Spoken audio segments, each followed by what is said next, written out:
Olá, pessoal. Espero que estejam bem. Okay. Gravação da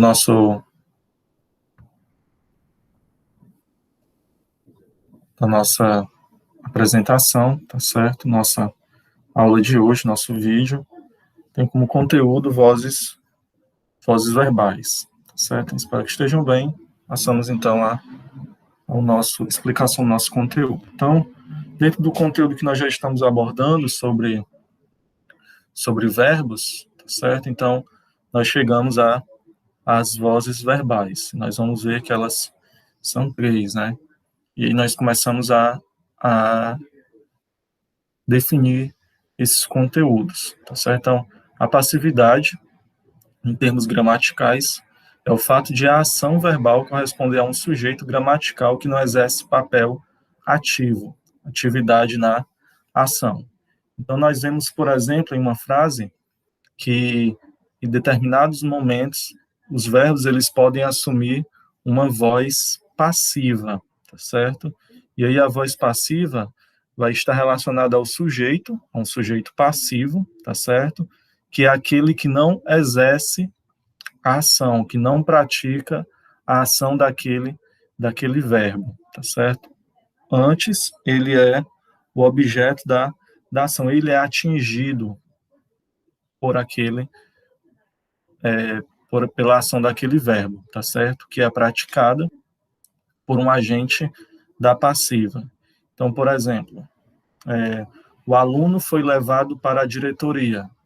Esse sujeito, o aluno, tá certo? Ele não está exercendo uma ação. Ele é o objeto, ele é quem sofre essa ação, tá certo? Então, esse sujeito, ele é um sujeito passivo, porque ao invés de agir, de exercer aquela ação verbal, ele está sofrendo a ação de outro.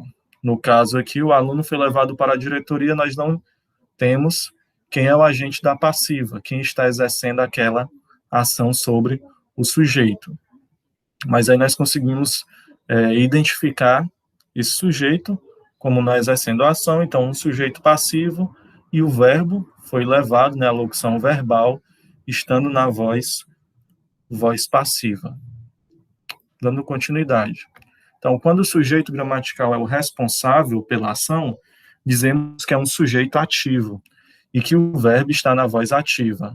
Quando o sujeito não é responsável pela ação verbal, dizemos que o sujeito é passivo e que o verbo está na voz passiva. Então, quando esse sujeito, ele que pratica, ele que exerce, ele é o responsável por essa ação verbal, ele é um sujeito ativo e o verbo está na voz ativa. E quando esse sujeito, ele sofre, ele não é o responsável por essa ação verbal, antes ele é um alvo de um outro que está realizando aquela ação, nós dizemos que é um sujeito passivo e o verbo está na voz passiva, tá ok? A voz passiva, ela é construída com os verbos auxiliares. Então, normalmente nós estamos falando de uma locução verbal, 2 verbos aí que vão exercer essa função, né, que vão auxiliar, que vão se unir, vão se relacionar para então formar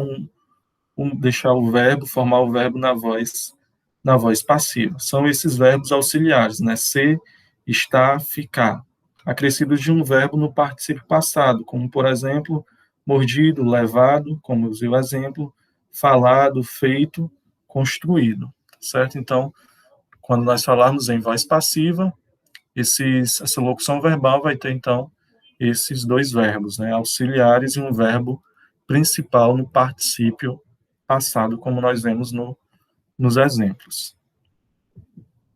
O termo que tem um papel de sujeito em relação à ação verbal na voz passiva é chamado de agente da passiva. Então, quando eu digo o aluno foi levado para a diretoria pela professora, o agente da passiva aí é a professora, tá certo? Ela que está exercendo essa ação. Então, aquele sujeito que não é o responsável pela ação, ele é o alvo da ação, que tem um outro responsável, no exemplo dado, a professora. Então, essa responsável por aquela ação daquele verbo que está na voz passiva, nós chamamos de agente da passiva, tá certo? Ele pode vir introduzido pela preposição por, a mais frequente, ou pela preposição de. Então, no exemplo que eu dei, o aluno foi levado para a diretoria pela professora, nós temos